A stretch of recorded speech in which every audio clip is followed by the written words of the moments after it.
For video number 23,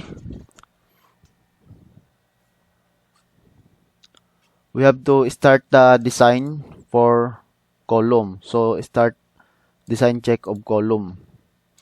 Puntahan natin yung E-tabs. Then, dito sa E-tabs, meron tayong column dito na predetermined. So, start tayo sa C1. Itong C1 na 800 by 1000.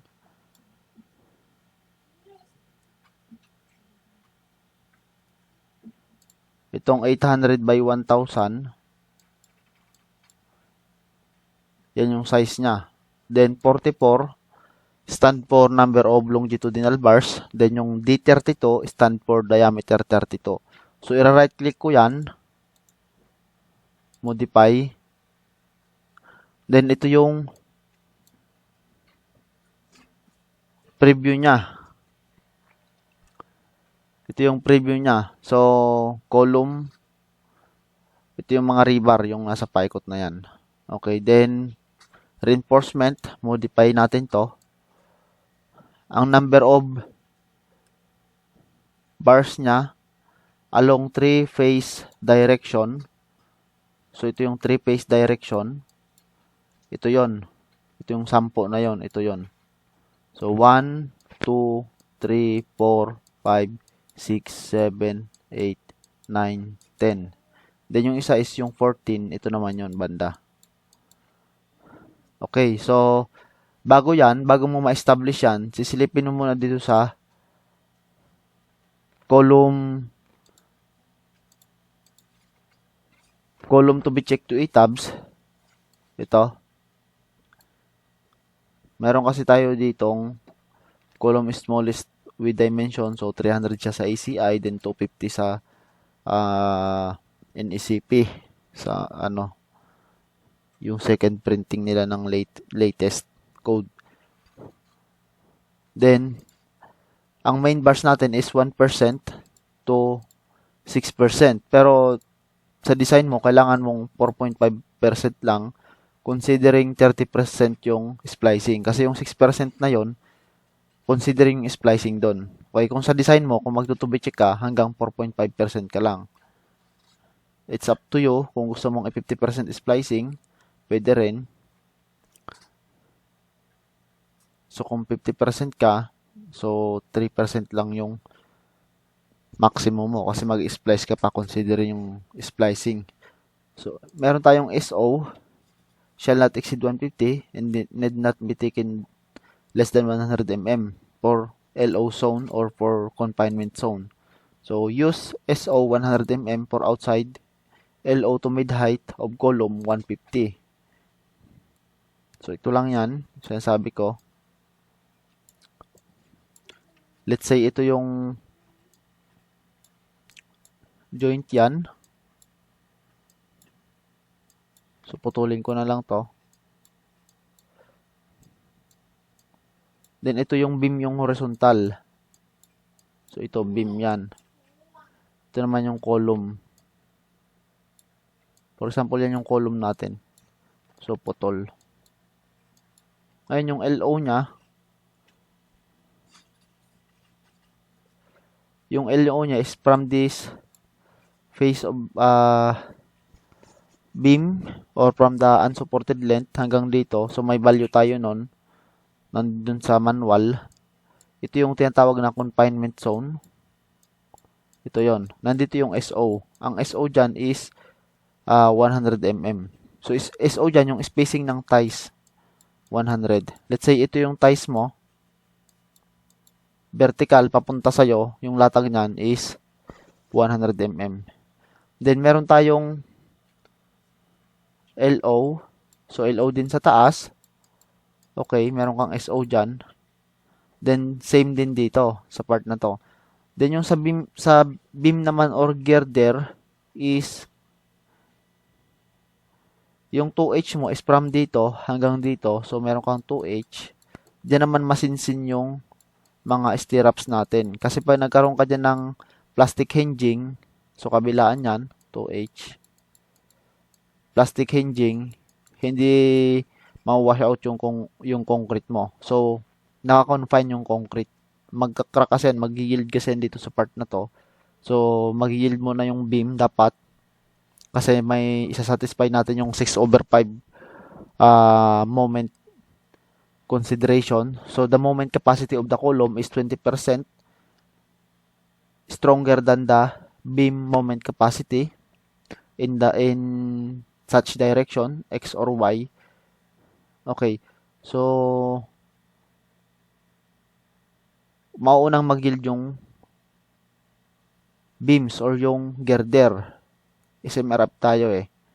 Then, pag nag-yield siya, possible nang makalabas na yung mga tao or possible nang mag-crack na ito na concrete. Ngayon, hindi siya puputok yung concrete dyan kasi masinsin yung mga spacing ng stirrups dyan. Also, same sa column, pagka nag-yield ito, dapat hindi siya mauna sa beams. Dapat huli siyang mag-yield yung column. So, pag nag-yield dyan or nag-crack yan ng mga concrete natin dyan, kaya niya pa rin yung axial capacity kasi hindi sasabog yung column mo. Okay, yung axial capacity ng column mo, malakas pa rin kasi yung concrete naka-confine siya sa loob ng mga ties. Okay, so dito naman sa bandang from LO up to mid-height of column, diyan na yung spacing of ties na 150. Okay. Next, yung area ng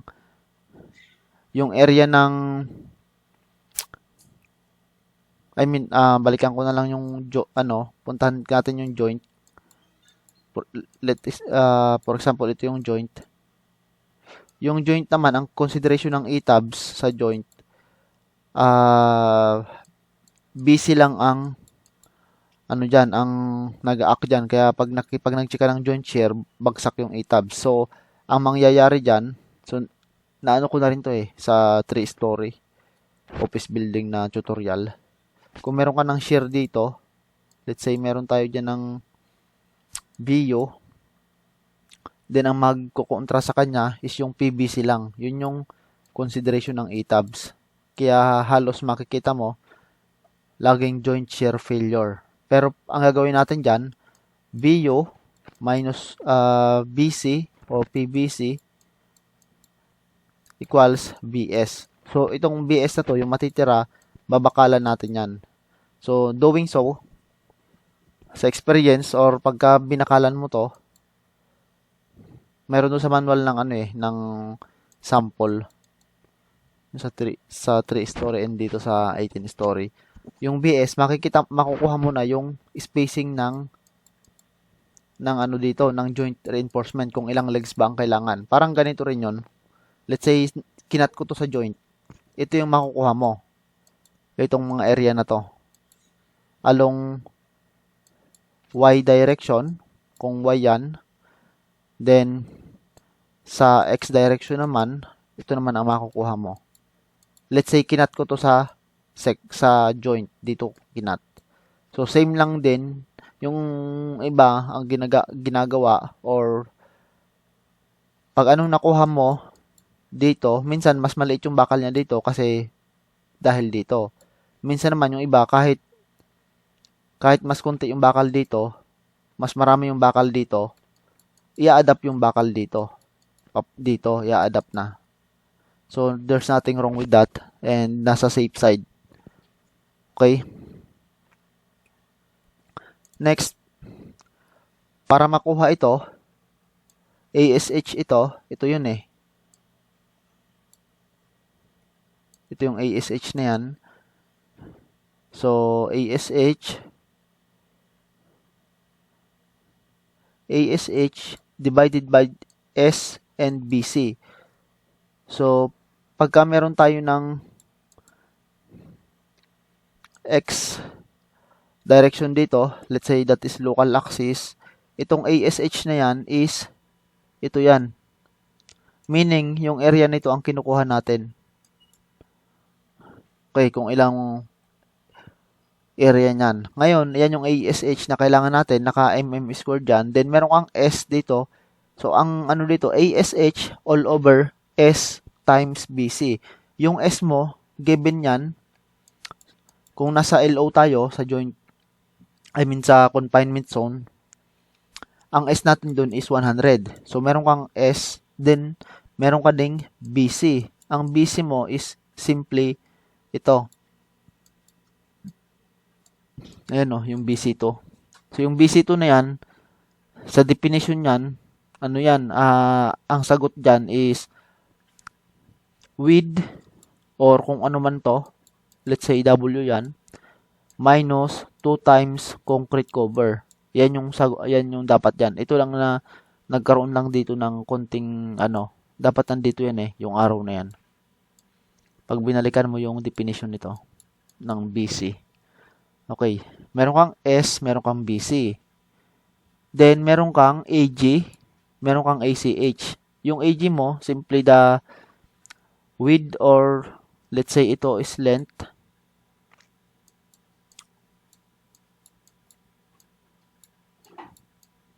So, yan naman yung AG mo. Yan yung area. So, meron kang value niyan. Then, yung ACH mo, yan yung area of core naman. Meron kang value niyan. ACH equals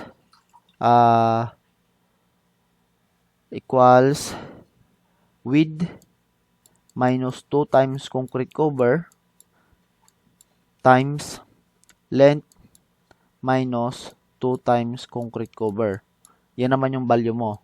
Ngayon, meron ka naman ng F prime of C, concrete strength of column, and FYT. Itong FYT mo is yan yung tensile strength nitong ties mo. Then, makakakuha ka ng ASH. Yung ASH mo, naka-mm squared dyan.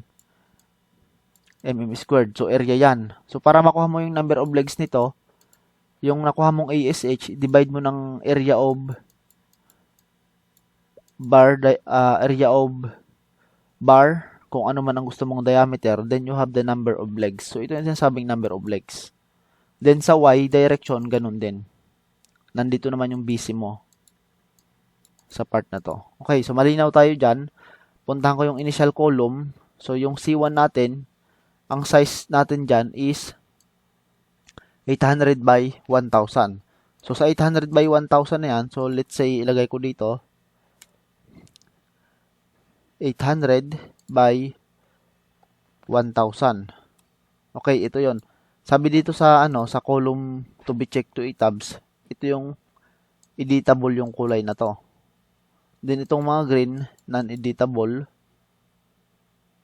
Also itong ASH saka itong SO, ASH2, ASH3, so non-editable yan. Okay, so ito lang ang papalitan mo. Then, prime of C, papalitan mo to. 8,000 tayo. So, ang gagawin ko dito, 8,000 over 145. So, that is 55 MPa. So, ito is naka-MPa.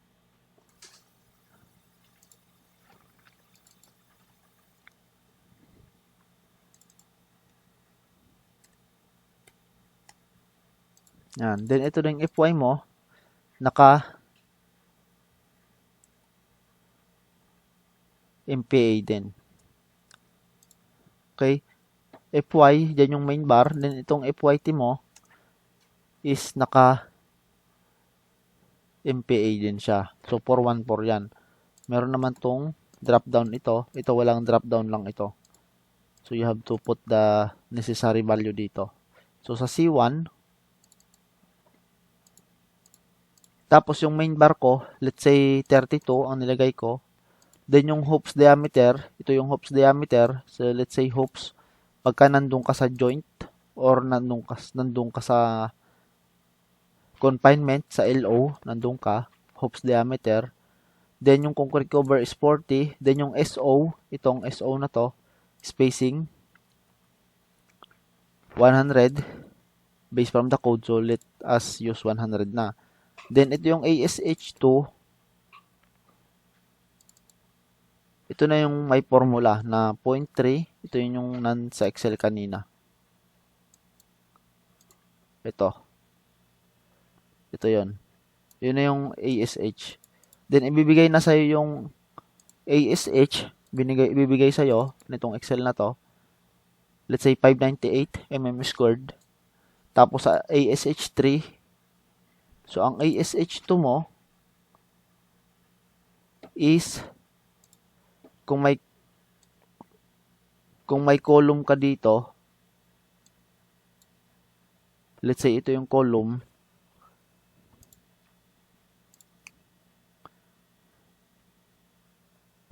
ASH2 is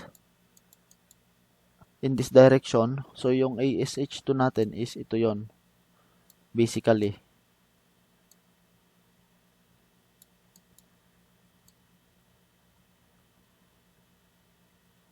For example,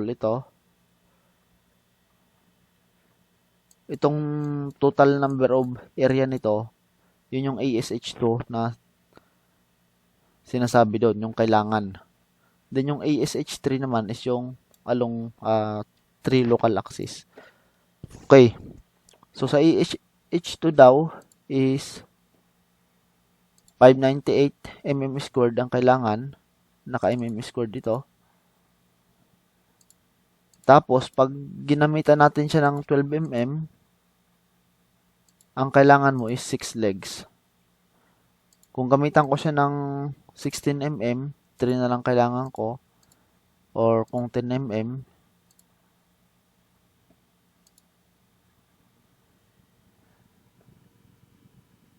kung 10 mm, balik tayo dito, 10 mm,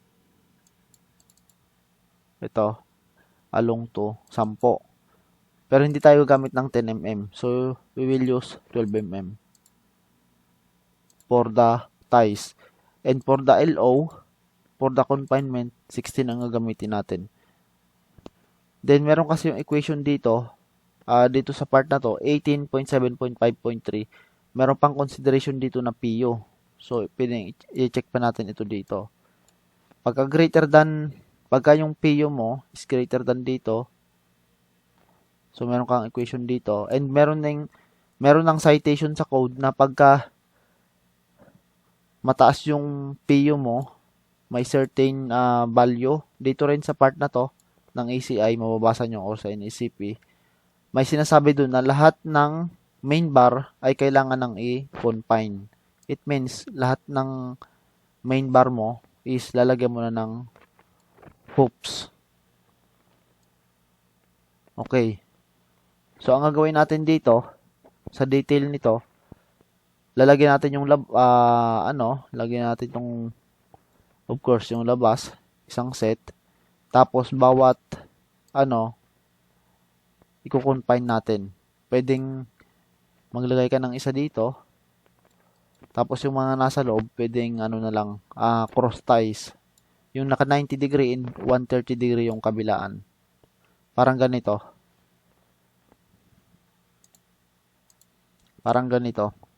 So, yung nasa labas is buo siya. Ito.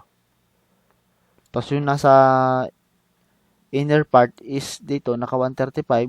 Then, dito naman is naka 90. Ganon din sa kabila. 135, 90. So, hindi mo pwedeng gawin na paras na 135 yan para safety. Hindi kayang gawin sa site. Okay? Kaya nakaganyan yan. So, malinaw na dito. Initial column layout. So, dito, ang ginamit natin, 32. Ang nag-govern dito, yung flexure and axial. So, yung main bar. So, ito, kung ilan ang kailanganin natin dito, ipoprovide na natin itong mga number of legs na to. Provided na, yung area nitong provided natin dito is greater than dito. Okay, so, yung C2 natin, so, knowing na dito, pag ginamitan kong 16 mm, 4 na lang ang kailangan niya, 3, 4. Pero sa actual na detail natin is, let's say 16 mm, tapos, kasi 18 floor tayo, lahat meron. Or pwede din tayo mag 12 mm, tapos lahat ng longitudinal bar, merong cross ties or shear reinforcing. So, ano yan? Along 2 and along 3. Lahat meron.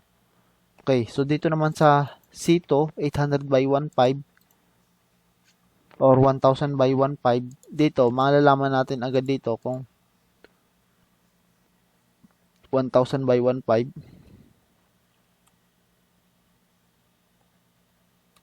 Then, 8,000 din. Tapos, ito yung value. 36 tayo dito. Ayan. Then, ito naman yung ASH2 and ASH3.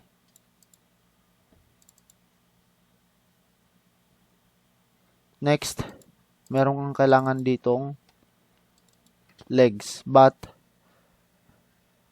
meron ka rin titingnan dito sa right side. Yung minimum kung pumapasok ba siya. Ito, ano lang to. Assumption lang ito. Tapos, ito yung apply natin sa ETAB. So, pag nilagyan mo ng value to, lagyan natin ng value, bibigyan ka nito, then malalaman mo na to kung ilang bang number of bar. Pag itong number of legs na to, magkakaroon ka dito ng total number of longitudinal dahil dito. Or kung may ibabandil ka sa corner, yes or no, idadagdag niya yun. Tapos kung may additional ka, along 2 or along 3, idadagdag niya yun dito. So, mangyayari, ito yung lalabas dun sa, sa number of main bar. Then, meron kang, dito, okay. So, longitudinal, clear rebar spacing. It means, 350, not less than 1.5 times bar diameter. Magiging okay siya. And then, not okay pagka mas masikip doon. Kasi yun yung required by the code na minimum clear spacing, 1.5 times bar diameter, or sa ACI, kung hindi ako nakakamali, 25 mm, but sa NECP is 50 mm na. So, to avoid construction mistakes. Kasi minsan, hindi na vibrate, nasira yung buhos, ampaw-ampaw. So, yun yung mga nangyayari. So, ibig sabihin nito, not okay ito. Then, ito, not more than 350 naman yung longitudinal bars dito. Okay.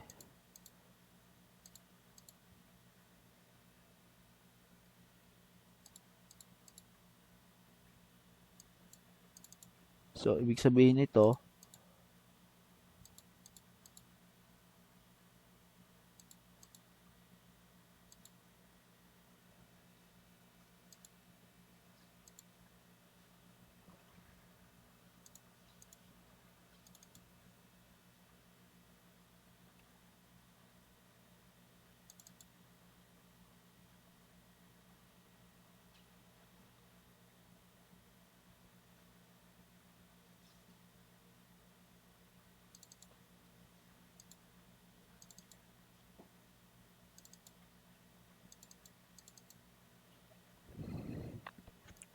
okay, so dito, 16,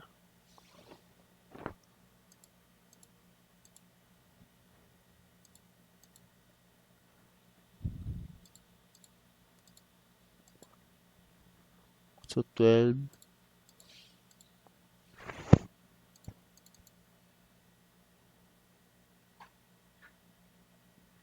pag masikip na kasi ito, less than 1.5 times bar diameter na siya, not okay na siya dito.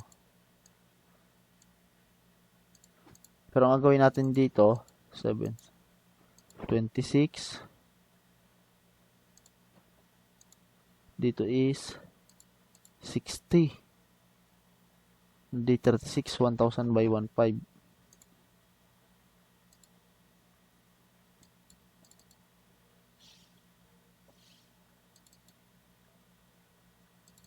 So, sa 1,005,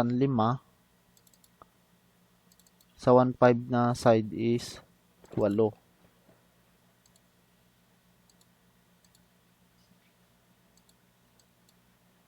Pero ang kailangan natin based sa analysis ay sa design is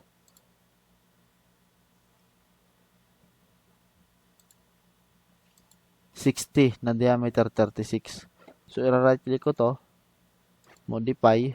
Kung 60 na diameter 36 yan, ito, ang gagawin dyan, ibabundle-bundle na natin yan. Bundle of 2 or bundle of 3. Okay?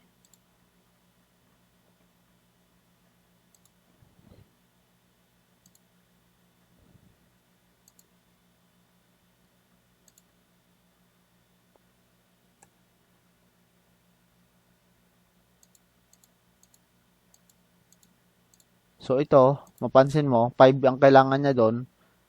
Binandil ko siya ng dalawa. Tapos, dito naman, 8 ang kailangan niya. Binandilan ko din siya ng tig isa-isa. 52 ang total niya. Meron akong corner bar. So, 52. Tapos, nagkulang pa ng 8. Ito kasi po, ano na to, predetermined na to sa design ko. Para hindi ako matagalan mag-design dito. So, meron akong sagot parang ganun. 52. So, ibig sabihin, kulang pa ito ng 8 piraso.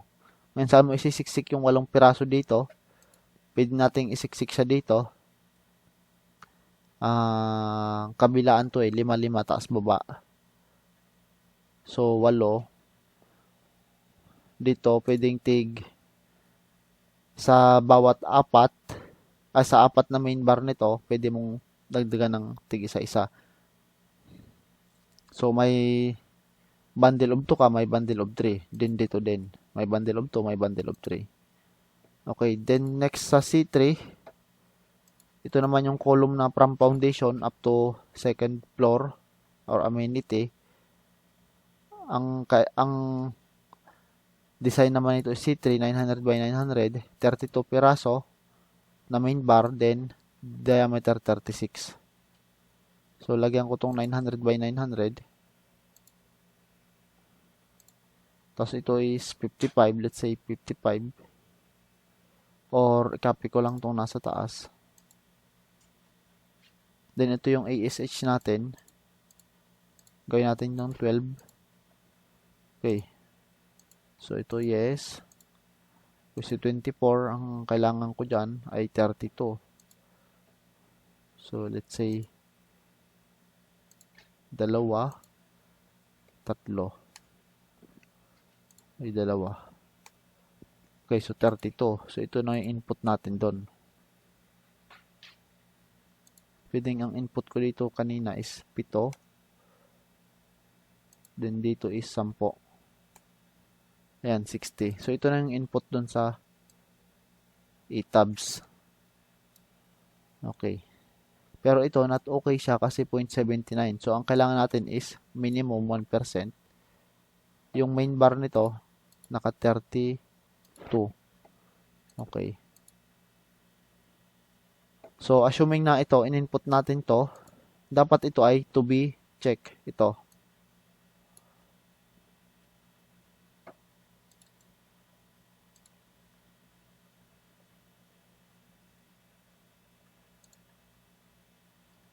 So, to be check yung mga column.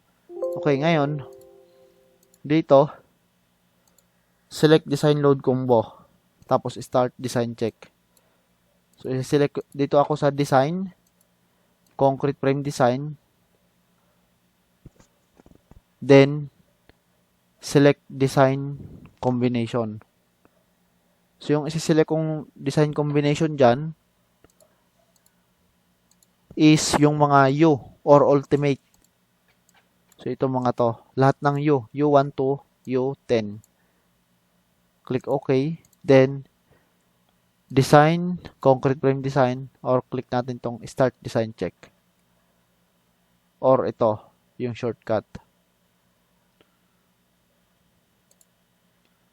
Ayan. I-design niya yung column and beams.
Okay, upload ko lang ito.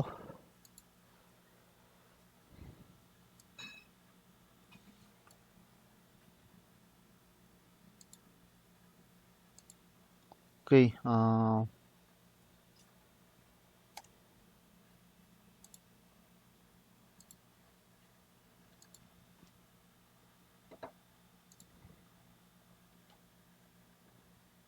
so hindi pa tapos.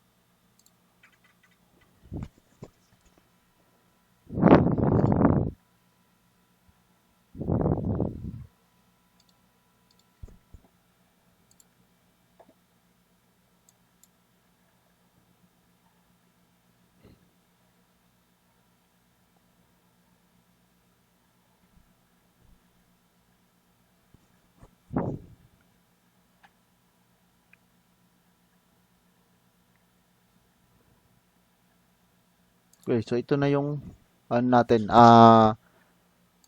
Pag pumunta ako ng plan, ito makikita mo dito yung mga beams or girder. Ito yung top bar, ito naman yung top bar. So top bar left, middle, and right, or I end, middle, and J end. Ito naman yung bottom bar. Okay, so ito yan longitudinal. Beam ito ha. Okay, so sa shear, sa column naman, sabihin natin sa shear, ipakita na natin, display. Shear, ito. Then ito yung mga mm squared per mm. Ito. So ito, mm squared per mm ito. Para makuha mo yung spacing dyan. So, AB or number of bars. Area of shear reinforcing times number of legs, yung N, times 1,000 all over itong value na to. Ibibigay sa'yo yung spacing. Let's say yung AB mo, area ng 10 mm, 10 mm, or 12 mm. So, may value ka nyan, AB. Let's say area ng 10 mm is 79. Tapos, number of legs mo, dalawa. Kasi dalawa yung stirrups mo. Ito yung number of legs na sinasabi ko. Let's say ito, dalawa. Then may 1,000 ka, then may value ka. Makukuha mo yung spacing. Okay, balik tayo sa column. Ang gawin muna natin para malaman natin kung pasado ba lahat. Meron to ditong drop down. Then, verify all members pass. Pag click ko yan, all concrete frame pass the design check. So, ibig sabihin, wala kang fail na member. Next, punta ko sa column. Display ko yung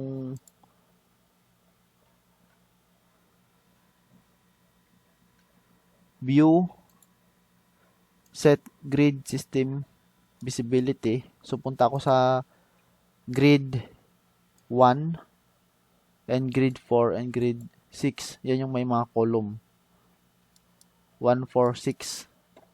So, elevation 1. Makikita mo yung column. Ito, shear kasi yung nakalagay Shear. Itong shear na to, ang gagamitin natin dyan yung nandun sa ASH. Or ito, from forces naman ito. Ngayon, para makita natin kung ilang percent yan, display design info, ito. Concrete frame design result, rebar percentage. So ito, 4% ito. Ayun, makikita mo, 4%. Ayan.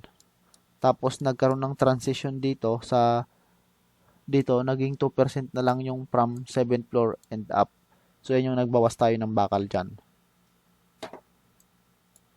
So, ito na yan yung mga naging 25 mm saka 28 mm. Okay. So, gagawin natin ulit is display design info. Tapos yung 6/5 beam column capacity ratio.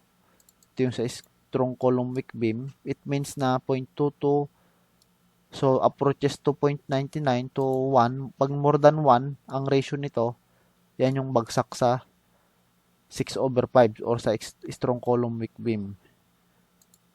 Next, pag bagsak ka doon, so dadamihan mo yung bakal sa kung saan nagbe-bend yung kung saan yung action ng bending, dadamihan mo yung bakal doon. Palalakasin mo yung flexural moment capacity doon. Next is sa joint shear, click apply. So ito yung sinasabi ko. NA ito kasi may mga walls siya dito. Okay, so ito hindi siya bagsak. Pwede mong i-adapt yung nasa joint. Yung nasa confinement zone, pwede mo siyang i-adapt sa joint reinforcement. Okay? Or kung may bagsak ka dito, pwede mong computein yung VS from VU minus BC or PBC. Then makukuha mo yung babakalan mo gamit yung BS. Okay? Next is yung column PMM interaction. This is the capacity check. Kailangan less than 1 siya. 0.79 or 0.8. Then yung nasa elevation 6. Ayan, 0.86 or 0.96 ito. It means na optimize yung design natin. Pero kung ang value mo dito is 1, ibig sabihin, approaches to demand over capacity mo is 1. So, nandun ka na sa limit. Pag lumagpas ka doon, 1.1, 1.05, bagsak yung column mo, it means undersize ka or kulang yung bakal mo. Okay. Ito naman yun yung column PMM. Mapansin mo dito sa baba, sagad na sagad yung PMM natin or 0.8 or 0.86, 0.96 kasi meron niya ng hindi yan sagad na sagad yan kasi mag-check pa tayo ng 25% base shear na frame lang yung nagdadala or yung tinatawag na dun sa dual system. Okay? So, ito yung column design. Then, yung column design mo, magkakaroon ka na ng detail sa drawing. So, magagawa ko ng drawings para dito sa tutorial na to. Ito na yon yung babakalan ko na. Then, isiset ko kung hanggang saan siya. Nasaan siya sa plan. Yung columnation layout. Okay, so that's the column discussion. Pero pag ni-right click mo to dito, kahit yung anong column yan, right click mo, then nandito yung mga load combo at every station. Itong station na to is, this is the yung pagitan ng joint to joint ng column. Then may capacity ratio ka. Then pwede mo makita yung interaction diagram. Ito, may value ka PMM. Then meron kang summary ng calculations dito. Ayan, meron kang delta NS, meron kang CM.